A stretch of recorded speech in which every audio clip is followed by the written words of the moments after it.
Sveiki! Kaip matom, čia turim du vienodus plačiajuosčius garsiakalbius. Ir kaip žinia, jie turi gan įprastą, ypač seniau įprastą dalyką. Po šitą vadinamą vizerį ar piltuvėlį. Visų pirma, kam jis skirtas? Jisai skirtas pagerinti aukštų dažnių atkūrimą. Prie didesnio dažnio įvyksta vadinamas break-upas, pačio difuzoriaus, ir galiausiai neužtenka standumo groti aukštus dažnius visam plotui. Groja vis siauresnė ir siauresnė difuzoriaus dalis. Dėl to tiesiai prie centro, prie pačios ritės, čia garsiakalbio konstrukcija turėtų jau būti aiški, manau, dėl to prie jos tiesiai šitie piltuvėliai. Ir tas piltuvėlis prie tam tikro dažnio įsijungia į darbą ir padeda pakelti jautrumą prie aukštų dažnių, kitaip tariant, išgroti tuos aukštus dažnius, nes kitaip jie eitų tyliau ir tyliau, kuo aukštesnis dažnis. Tai va, šiandien mes čia susirinkom išsiaiškinti, kiek didelis skirtumas yra su juo ir be jo ant vienodo garsiakalbio. Ir tą padarysim su šitom gražiom naujom žaliom žirklutėm, kurios dera prie kito labai svarbaus įrankio. O šiaip, ar negaila garsiakalbių? Ką jie 1000 valandų nemažiau atgrojo, buvo nešiojimui mano. Apie nešiojimą yra 2 video, tai įdėsiu turbūt į aprašymą, tai jie iš jos išimti. Ten įdėta kai kas piktesnio, bet tai irgi kažkada parodysiu, bet esmė, kad juos šitos galvoju naudot kaip vidurinių dažnių garsiakalbius. Be to vieno šitas piltuvėlis jau gerokai aptalžytas, tai vėlgi nėra jie tobulo stovio. Planas toks, nuo vieno nukerpam, tada pamatuojam abiejų dažninę. Kad palyginimas būtų kuo tikslesnis, kirpsim aišku nuo šito, nes ir taip jis su pažeidimais, tai jį naudot kaip etaloną būtų netikslinga, naudosim tą kitą, kuris visiškai sveikas. Neslėpsiu, kad keistas jausmas kažką nukirpt nuo garsiakalbio.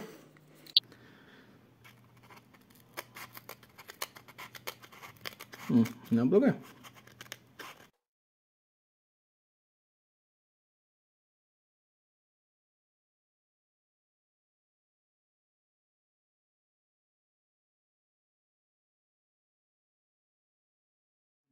Didžiąją dalį nukirpau, bet norėtųsi gražiau.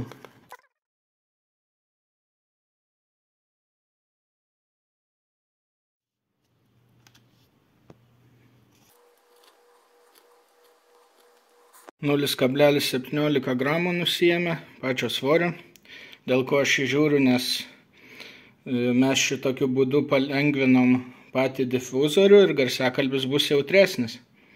Taip pat pakils jo rezonanso dažnis šiek tiek.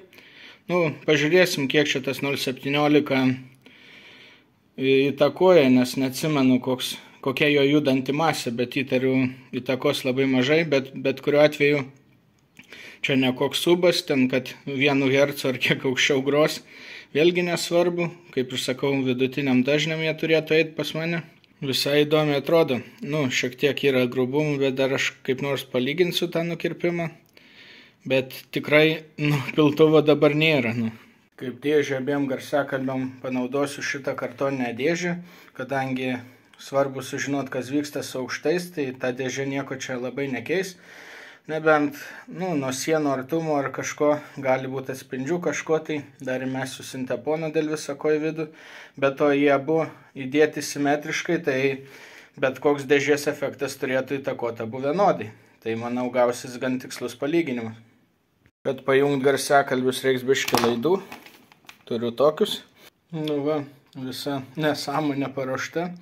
Dabar lieka pastatyti matavimo mikrofoną tiesiai per centrą dėžės, kad iš abiejų garsiakalbių būtų kuo vienodesnis atstumas. Aišku, gausis šiek tiek ofeksis, kaip sakant, kampu, tai paskui gal dar ir ant tiesiųjų į kiekvieną pamatuosim. Bet norėtųsi ir matavimo, kai nieks nejudinama tarp matavimų. Laikas jungt. Pala, ne čia. Na štai, atlikau keletą matavimų. Pradėsim šitą aptarimą, manau, nuo mažiausiai aktualių. Tai bus vadinami near fieldai, kai garsiakalbis matuojamas iš 1 cm ar panašiai. Originalas neapkarpytas ir apkarpytas. Spalva panaši dėja, bet man iš karto aišku, kad jeigu žiūrim neapkarpytą ir apkarpytą, tai prie 4 kHz susidaro nemažas skirtumas, bet vėlgi šitas matavimas nelabai gali būti naudojamas šitam dalykui įvertinti, kadangi near fieldas priklauso nuo garsiakalbio skersmens ir ko gero jisai, kai matavimas atliktas sukišus mikrofoną į patį piltuvėlį, tai ko gero susidaro šita vieta, nes natūraliai mažesnis skersmuo tą garso radiaciją atlieka, groja, kaip sakant.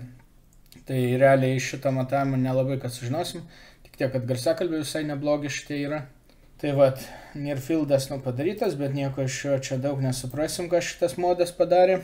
Tai geriau pažiūrėkim matavimą, kurį atlikau tiesiog nutaikęs garsiakalbiam į tarpuakį mikrofoną iš 15-20 cm.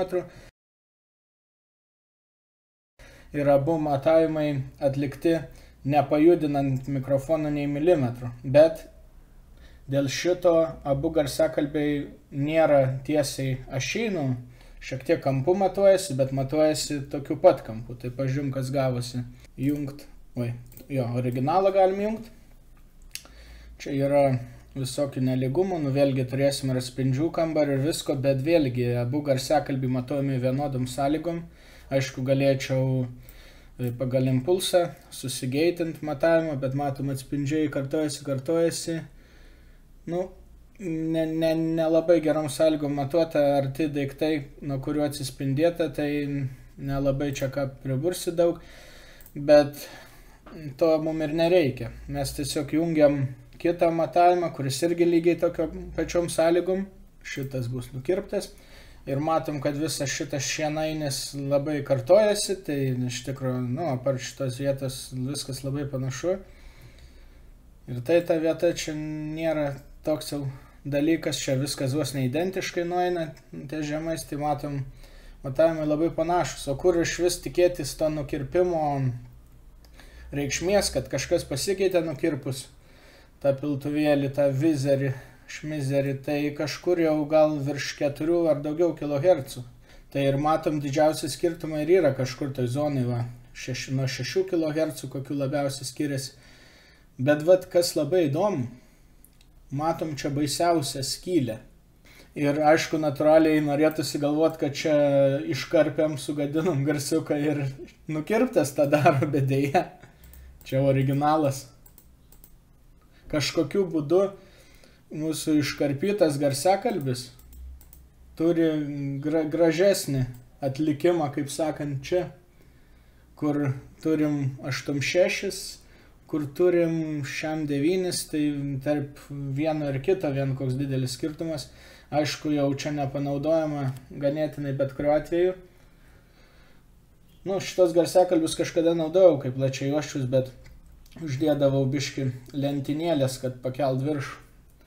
O šiaip man labiausiai keista, kad atrodo, kad čia negadinamo taisom su šitą modifikaciją. Vėlgi aš naudočiau iki kokių 3-4 kHz sekančiam projekte, bet kalbant, kas gavosi nupjovus tą piltuvą, tai kažkodėl pasidarė geriau. Toliau atlikau matavimus, kurie yra tiesiai priešais kiekvieną garsiuką, pastatant kuo tiesiau per 15 cm. Šitos du on axis. On axis reiškia ant ašies. Vieną ir kitą. Ką čia matom, kad vėlgi viskas labai panašu, aišku, taip lygiai nepastačiau. Gal net iš tikrųjų matau, ką galim dar pataisyti čia greitai, kad aiškiau matytųsi. Mūsų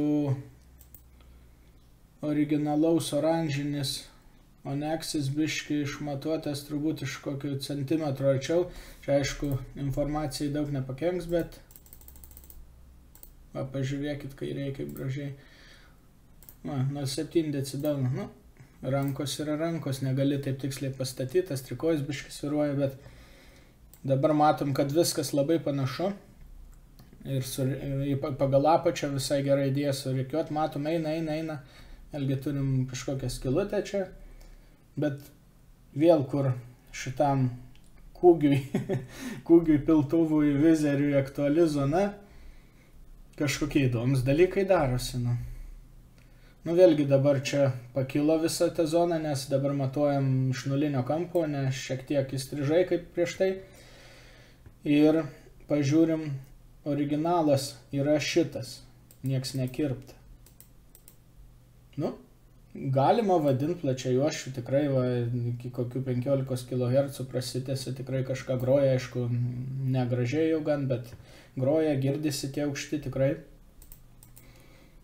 Taip išeina, ką atlieka savo paskirtį, bet kodėl nukirpus amplitudė netgi padidėjo kai kur. Ir kaip matom, va šitoj zonai mes netgi priaugom aukštų atkūrimo. Dabar jau galima sakyti, iki kokių 16 ar panašiai kHz jau užgroja, kai buvo 14, 15. Kažkur 2 kHz išsiauginom atkūrimą. O kur praradom, tai virš 17, kur realiai muzikoje nieko nėra.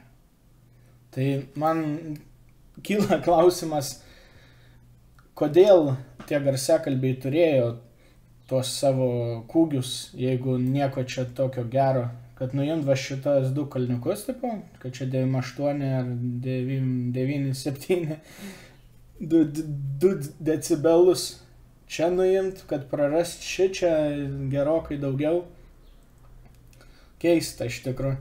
Tai gavosi, va šita vieta buvo įdubus, o nukirpus šiek tiek pakilo. Čia galima sakyti, šita nedidelė zona, ji nei kreivesnė, nei lygesnė, nes vienur dasidėjo, kitur biškį nusijėmė. Tai jo, šitokio rezultato aš nesitikėjau. Galvojau, čia paims, va taip nueis žemyn, ta prasme nusikirs viskas, bet ne. Tai ne veltui tie piltuvėliai jau nebepopuliarūs čia, ką vos ne visą tonas uždėjo ant šitų savo FR10 garsiakalbių, šiaip savo jos nežinau. Nes kem 5 laipsniais netgi kampu nesimato kažkokių privalumų, nesimato privalumų tiesiai. Įdomu iš tikrųjų. Dar ką pabaigai turėčiau pasakyti, kol nepamiršau, jau beveik buvau pamiršęs.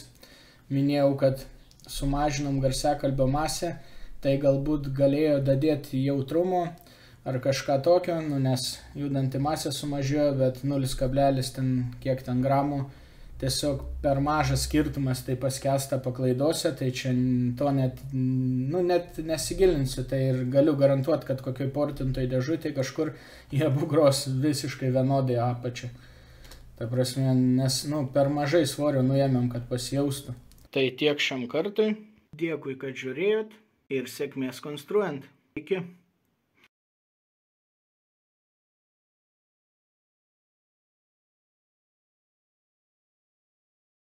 Nuo vienur nupjaunu piltuvėlius, kitur dadedu piltuvėlius.